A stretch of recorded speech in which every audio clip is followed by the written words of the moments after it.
పార్టీకి రాజీనామా చేసిన మాజీ మంత్రి జీవన్ రెడ్డి బీఆర్ఎస్ లోకి చేరుతారని ప్రచారానికి ఫుల్ స్టాప్ పడింది. నిన్న జగిత్యాల వెళ్లిన కేటీఆర్ జీవన్ రెడ్డి ఇంటికి స్వయంగా వెళ్లి కలిసి వచ్చారు. బీఆర్ఎస్ హయాంలో జీవన్ రెడ్డికి కేసీఆర్ ఇచ్చిన ప్రాధాన్యతను వివరించారు. కేసీఆర్ ని కలవాల్సిందిగా కోరగా ఆయన విజ్ఞప్తి మేరకు ఎర్రవల్లి ఫామ్ హౌస్ కి వెళ్లి మరీ కలిసి వచ్చారు.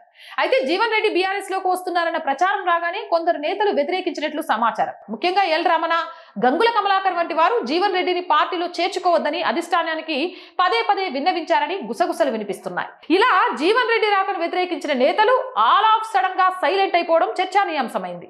అధిష్టానం వారిని బుజ్జగించిందా, భయపెట్టిందా, లేక అభయం ఇచ్చిందా అనే డిస్కషన్ తెలంగాణ భవన్ లో హాట్ టాపిక్ అయింది. వద్దన్న నేతలు ఎందుకు సైలెంట్ అయ్యారన్న డిస్కషన్ సాగుతోంది. ముఖ్యంగా జీవన్ రెడ్డి కారెక్కితే తమకు ఇబ్బంది అవుతుందని భావిస్తున్న ఎల్ రమణ, గంగుల వంటి నేతలకు అనేక సమీకరణాలు వివరిస్తోందట. వచ్చే సార్వత్రిక ఎన్నికల నాటికి నియోజకవర్గాల పునర్విభజన జరిగి కొత్త నియోజకవర్గాల ఏర్పాటు కూడా జరుగుతుందని అభయమిస్తోందట. ఇక జీవన్ రెడ్డి వచ్చినంత మాత్రాన పాత నేతలకు ఇబ్బంది కలగదు అని మాట ఇస్తున్నారట అధిష్టానం పెద్దలు. ఎమ్మెల్యే సీట్లు పెరగడం వల్ల ప్రభుత్వం ఏర్పడిన తర్వాత కేబినెట్ మంత్రుల సంఖ్య కూడా పెరిగే అవకాశం ఉందని కొత్త ఆశలు చెప్తుందట.